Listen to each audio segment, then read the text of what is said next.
We all desperately desire the freedom that wealth provides.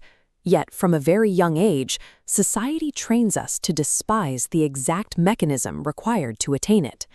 That conditioning wraps around your ambitions in the form of three invisible chains: the idea that money prevents happiness, the assumption that wealth is extracted rather than created, and the persistent anxiety that there simply isn't enough to go around. Society installs these core myths as a corrupted operating system, functioning specifically to keep the masses compliant and broke.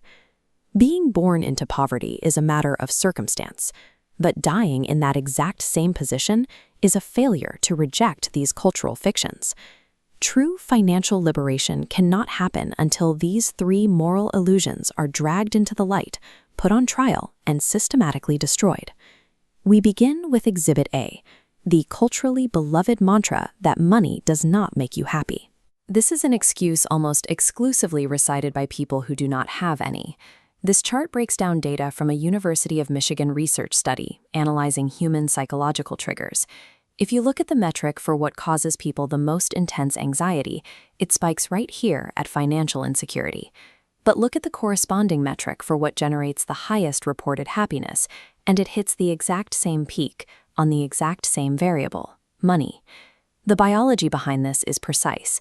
Digital digits don't create joy directly, but the brain releases dopamine when you make forward progress toward meaningful objectives. Money continuously purchases the conditions for that progress.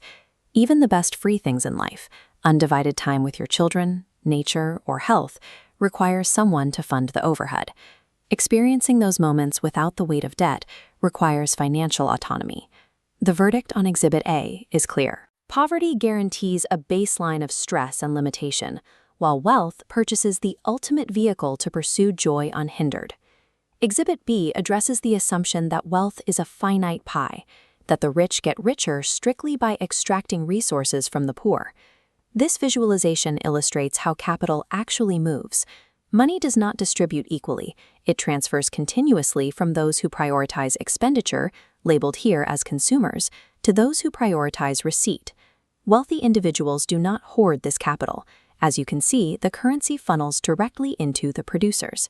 They build the businesses, invent the products, and hire the labor that society willingly pays for. Natural economic laws follow the 80-20 principle, where a small percentage of producers creates the vast majority of value. Because 80% of people prioritize consumption, the remaining 20% must produce at a massive scale to meet that demand. Exhibit B falls apart under scrutiny. Creating massive wealth is not a zero-sum crime. It is the ultimate scalable act of public service.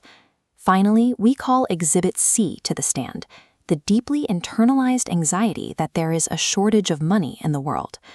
To understand the actual scale of global liquidity, we look to Mervyn King, the former governor of the Bank of England.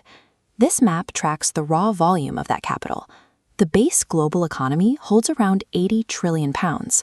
When you factor in the total value of stocks, bonds, and marketing instruments, that number balloons past 200 trillion. Wealth is simply a physical representation of human ideas. Because innovation is boundless, the supply of wealth is continually expanding, even if it isn't visible on your local street corner.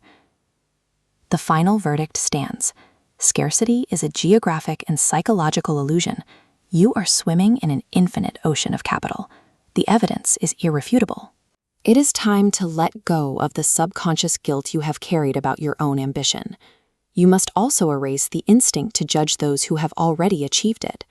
Staring at an expensive car and assuming the driver is a criminal is a projection of internal poverty. That vehicle is a benchmark of realized ambition.